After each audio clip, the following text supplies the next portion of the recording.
Commonwealth Parliamentarians with Disabilities is a collection of us around the world, around the Commonwealth, representing people with disabilities as members of Parliament, but also being a voice for people with disabilities outside the Parliament to make sure that our parliaments are accessible and inclusive for everyone. It's really exciting. I was at the inaugural CPwD, but now we are just a part of the CPA movement. So it's normal, we've got our women's parliamentarians, we've got our people with disabilities as active advocates for the parliaments across the Commonwealth.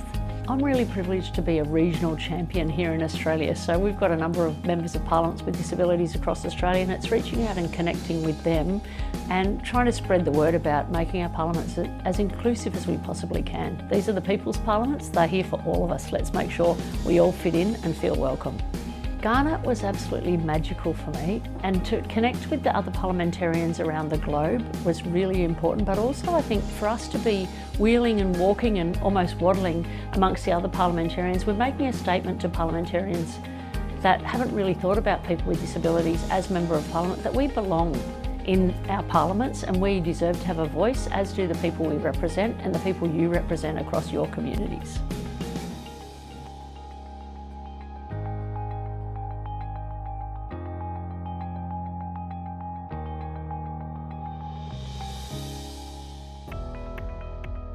Royal Rehab Rehab is a state-of-the-art, incredible rehab facility offering all sorts of services and really modern technology. So the outreach visit shows off the fantastic facilities we have here in New South Wales.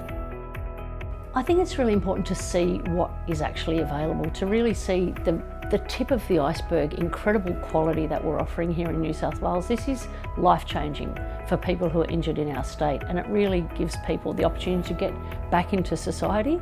And also post-rehab, wheelchair sports is about getting active and getting out and being included across the community and being fit and well and living with a disability. So to showcase them both, it's great for everybody.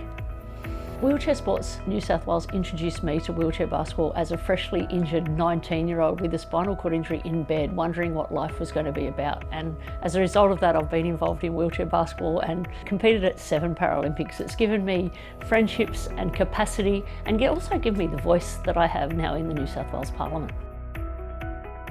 Sport gave me a voice, and it gave me an opportunity to participate in a much broader part of society than I ever imagined when I had my injuries. From there, you're an advocate for people with disabilities, physical disabilities, and then I realised I'm an advocate for more than that, people with intellectual disabilities and other diverse hidden disabilities. And to bring that into our parliaments is super important and an absolute privilege. And I know whilst my colleagues represent people with disabilities, having me in my wheelchair in the Parliament, ramming them in the ankles and really putting pressure to make sure that every portfolio is inclusive, I think gets a greater outcome for everybody. And my message to parliamentarians from across the Commonwealth, thank you so much for visiting Sydney, and thank you so much for listening to the voices of people with disabilities from your heart and making sure you do the work to ensure the people with disabilities are included in your political parties, included at the table that you're sitting at making decisions, and their best interests are included in every part of the Parliament and decision making you step into as you move forward. Thank you.